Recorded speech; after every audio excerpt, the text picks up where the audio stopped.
Come see us live on tour. We'll be in Los Angeles, Dallas, Texas, Austin, Baltimore, Hartford, Syracuse, Atlantic City, Cohoes, New York, and Providence, Rhode Island. Go to jimmydore.com for a link for tickets.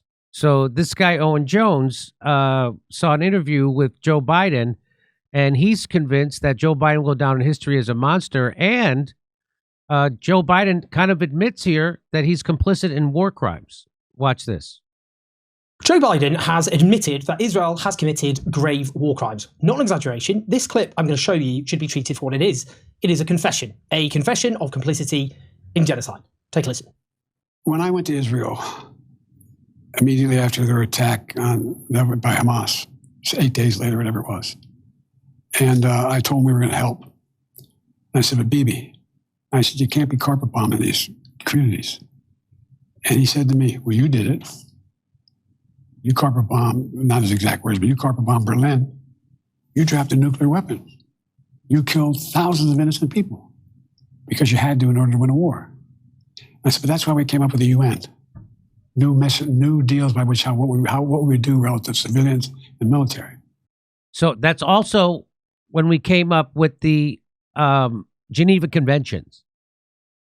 So we didn't do that stuff. So I've had people who are pro genociding and slaughtering women and children in Gaza because I've had people say that. They say that to me. Well, look what we did to Dresden. Look, we dropped a nuclear bomb to end that war. I'm like, yeah, and then, we then did the Geneva Convention after that, so we don't do shit like that anymore. Yeah, Kid Rock, you met Kid Rock is what you're saying? No, I didn't know he said that. Nagasaki, Hiroshima. That's what he blathered on Rogan. Remember that? The Dresden thing. The Dresden thing. Immediately after October 7th, they were saying Dresden to me. And I'm like, what? So a talking point went out. It went out. And the people who are Zionists, and they just started repeating. So it's okay to literally put a bullet in the head of a baby because they've been doing that. Well, guess what? Biden's not mentioning that the Geneva Convention could go fuck itself because we passed a law that a terrorist is not a legal combatant, so you could do whatever you want to them. That's right. So we got rid of the very idea that before they even did, like, I'll bet Bibi said that too, but he's not mentioning it. So here he's got more to say. So there's Joe Biden admitting that he's complicit. He knows that what they're doing is illegal. He knows that what they're doing is a war crime. That's what he just admitted to. Hey, you can't be carpet bombing women and children. And then they bring up Dresden, and he goes, yeah, but we all decided we ain't going to do that after World War II anymore.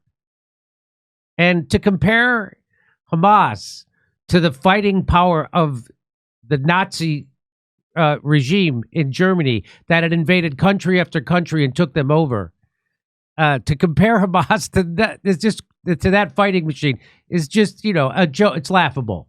Wait, and also, was America secretly funding the Nazis the whole time? Oh, exactly. They were. I'm sorry, they were. I forgot. Yeah, I forgot right. Rockefeller and the Bushes were doing that. Pretty much the same thing.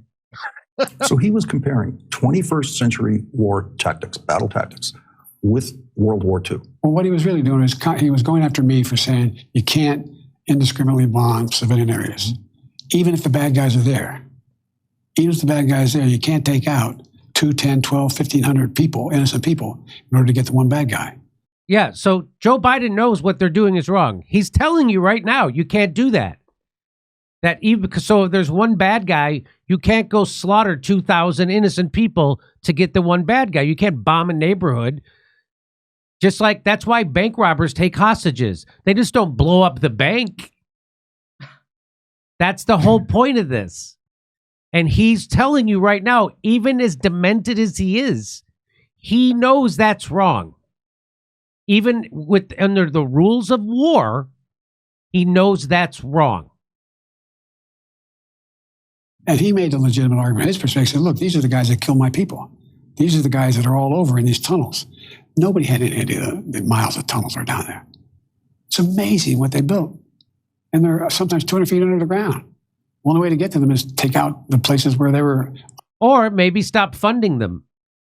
Because that's what Benjamin Netanyahu and the Likud party and the Israeli government was doing. Is it amazing that you gave them money to make tunnels, which they then did? Is that amazing? under which they got to the tunnels. And so that's the first time I had the discussion about bombing civilian areas was when I went over after the 9/11, after the massacre. October 7th. So on that first trip, 10, 11 days after October 7th, you already raised the issues of how to get to a ceasefire. Well, not a ceasefire, how to prevent innocent death. Yes. And then I pushed really, really hard for more humanitarian aid to go in. When I studied history at university, they taught us how to approach source material like this from a particular time. And when you read back at the interventions of a political leader, whether it's a speech, an interview, something they wrote publicly or privately, what you're supposed to do is contextualize it. And that is not to simply take their words at face value, but to understand the purpose and real meaning. In this case, why is Joe Biden, the 46th president of the United States, on the very eve of his presidency ending, publicly declaring that he had told the leader of a foreign state he has armed to the teeth for 15 months to stop carpet bombing civilians at the beginning of what was and has been an incessant genocidal onslaught? And the answer is, Biden thinks this will help his place in history. He knows history is set to return a damning indictment. So why is Biden saying all this garbage now? Well, as he points out, it's because he knows history is not going to look kindly on him. And so he's trying to get out in front of that. And he's got more to say. This is good. Of his time in the White House. One poll for PBS News finds that over a third of Americans believe he will go down in the history books as one of the worst presidents ever, compared to 5% who say one of the best. That places him right down at the bottom of the league of US presidents, just above Richard Nixon and below George W. Bush. So that's what's happening here. And Lawrence O'Donnell is a willing tool of empire and the establishment and the war machine and big pharma and all the rest. He's a fake tough guy, and he's just a tool of the oligarchy. That's why he's got that job at MSNBC. If he actually told you the truth about the Ukraine war or the Gaza war or Joe Biden or COVID or he would be fired immediately, like they fired Mehdi Hassan because he told all the other lies, but he wouldn't tell the lie about Gaza. What? Why do you call him fake tough guy? Like, was he tough in Because some way? he did a thing where he challenged Donald Trump to a fight. He's like, come here. He goes, he put his chin out. I'm right here. Come on, take a shot at me. Yeah. He thinks this clip will lead historians to believe that he actually did remonstrate with Benjamin Netanyahu. He did implore him to stop unleashing barbaric, indiscriminate firepower against the innocent people of Gaza. Well, this clip is damning. It is, in actual fact, a confession. If Joe Biden ever ends up, or if he did end up at the International Criminal Court, this clip alone would be sufficient to find him guilty of complicity. He's right. He's right. So he thinks that this is his way to smooth over all the crimes he's complicit in. But as Owen Jones points out, no, this is actually proof that he's complicit because he knew from the start what they were doing was against the Geneva Conventions, against the rules of war, all that. There were war crimes. Why are we pretending like we can't control Israel when we're giving him the money to do this? That's right. I love this pretend. There's nothing I could do. And so we could stop giving him money. So he's pointing out that at the beginning, Joe Biden knew that and then continued to fund them. He continued to send billions and billions and billions and in fact, $18 billion worth of bombs to do that to these people.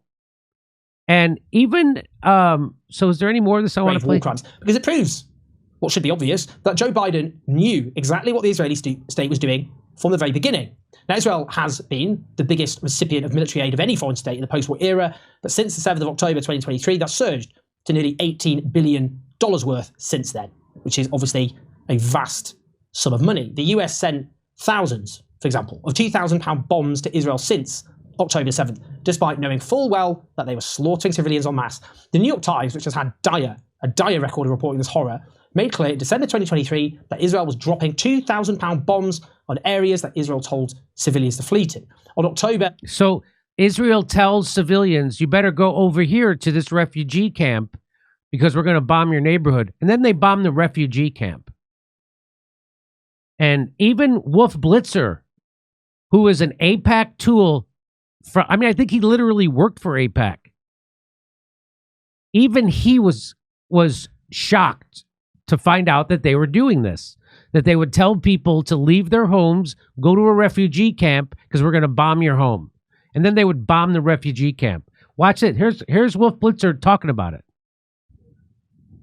Yes, I can. So these are pictures of a refugee camp where they dropped one of those 2,000-pound bombs. And Wolf Blitzer's like, wait a minute. You knew that you were dropping a bomb on women and children in a refugee camp, and you did it anyway to get one guy. Watch this. We were focused again on our target, a senior commander, Wolf, and we'll be updating you with more data as the hour moves ahead. But even if that Hamas commander was there amidst all those Palestinian refugees who are in that Jabalia refugee camp, Israel still went ahead and dropped a bomb there, attempting to kill this Hamas commander, knowing that a lot of innocent civilians, men, women, and children, presumably would be killed. Is that what I'm hearing? Yes. Yes. That's not what you're hearing, Wolf. We're focused on this commander, again, who you'll get more data who this man was. Killed many, many Israelis. We're doing everything we can. It's a very complicated battle space. There could be infrastructure there. There could be tunnels there. We're still looking into it, and we'll give you more data as the hour moves ahead. But you know that there are a lot of refugees, a lot of innocent civilians, men, women, and children in that refugee camp as well, right? This is the tragedy of war, Wolf. It's a tragedy of war. As you know, we've been saying for days, move south. Civilians that are not involved with Hamas, please move south. I'm just trying to get a little bit more information. You knew there were civilians there. You knew there were refugees, all sorts of refugees, but you decided to still drop a bomb on that refugee camp, attempting to kill the Hamas commander. By the way, was he killed? No. I can't confirm yet. I'll be more updated. Yes, we know that he was killed. About the civilians there, we're doing everything we can to minimize. I'll say it again. Sadly, they are hiding themselves within civilian population. They're doing everything. Yeah, we dropped a 2,000-pound bomb on a refugee camp, but we're doing everything we can to make sure that those civilians aren't dead. Well, what are you doing? Nothing. We're dropping bombs on them. That seems like the opposite of doing everything you can. Yeah, it is. Even Wolf Blitzer, he can't wait a minute. So you're just dropping bombs on refugee camps? Yeah, that's what we're doing. Even though you know there's women and children and refugees there, and you told them to go, yep, that's how we're doing this one. Yeah, I showed it on Rogan. And in my favorite part, he goes, well, did you get the guy? And he goes, I can't confirm that. Can't confirm that. We don't know if we got the guy. We even know if they got the guy. But but this is what they did. They dropped a bomb there. That's what they did. And here they are. Here's Michael, this guy. One of the craziest developments of this war is that a talking point clearly went out for Israeli officials to bring up the Allied firebombing of Dresden, 100% deliberate incineration of civilians, populations for no military purpose, as a precedent for Israelis' tactics in Gaza. So since we committed this war crime in World War II, they're allowed to do this now. They're allowed to incinerate civilians and drop 2,000-pound bombs on them. And that's Joe Biden admitting that he knew they were doing this and continued to fund it, which that, as Owen Jones points out, that enough right there would be enough to get him convicted at the ICJ. Jimmy, he has to fund it. He's being blackmailed. Again, why didn't he stop funding it? Because he can't. Anthony Blinken, because he can't. None of them can. This is a simple fix. It's not complicated. You stop giving them money and then they can't do this. That's all you got to do. I'm not going to give you all this money you use for this if you don't cut that shit out. It couldn't be more simple, but what's making it complicated? Because they have stuff on these people. Because they have blackmail on them. Because that great Israel hero, Jeffrey Epstein. That's right. The James Bond of Israel. You don't think the Mossad has a copy of Joe Biden's daughter's diary? Oh, they probably got video of it. That's right. So it doesn't. Joe Biden wanted to be a whore, remember? So he probably would gladly do some evil thing and you videotape him doing it because he was so eager. He publicly said, I wanted to be a whore to corporations. And they said, not till you're older, kid. That's somebody that would do anything on camera for blackmail material. That's right. And so this guy says that. He's like, it's okay because you guys did it. You guys did it. I won't. And here's another one. Here's the, who is this? She's the Israelis' ambassador to the United Kingdom. Here, she's going to say it. And going back to your own history, when you fight Nazi Germany, you knew that there were many, many civilians got attacked from your attacks on German cities. Dresden was a symbol, but you attacked Hamburg, you attacked other cities, and altogether it was over 600,000 civilian Germans that got killed. And was it worth it in order to defeat Nazi Germany? And the answer was yes. Yes. No, it wasn't, you pig. That's what she says. It was just a crime they didn't have to do, as a matter of fact. That turns out. It was terror. They said it's to demoralize. It was specifically for the purpose of terrorizing the civilians. Yes. In their own words. It was a terror attack. And the same thing with the nuclear bombs being dropped on Japan. They were ready to surrender. We did that as a warning to Russia. Which worked really well because then they had those weapons within the. Yeah. It worked so well it scared them away from any ambitions. Yeah. Fucking idiots.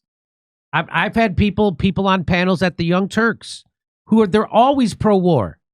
The Young Turks are always pro-war, and that was a big disappointment to me when I was there. They're for bombing Libya. They're for bombing Syria. They're for the Ukraine war. They're for every stupid war. They're for Afghanistan. They're for everything. Yeah. And they finally found a war they weren't for, which is Gaza. Finally. Yeah. Woof.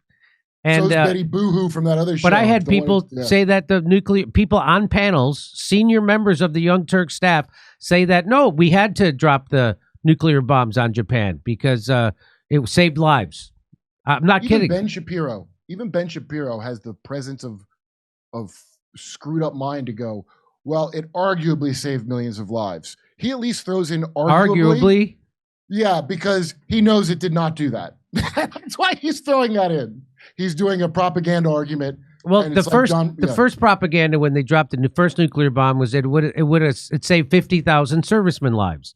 And then a couple years later, they just started saying 100,000, and then they just bumped it up to 1 million. And it's based on nothing. They just say it saved 1 million lives. They just say it out based on nothing. It's the same methodology as our life-saving vaccines for the coronavirus. And now we know that Japan was ready to surrender.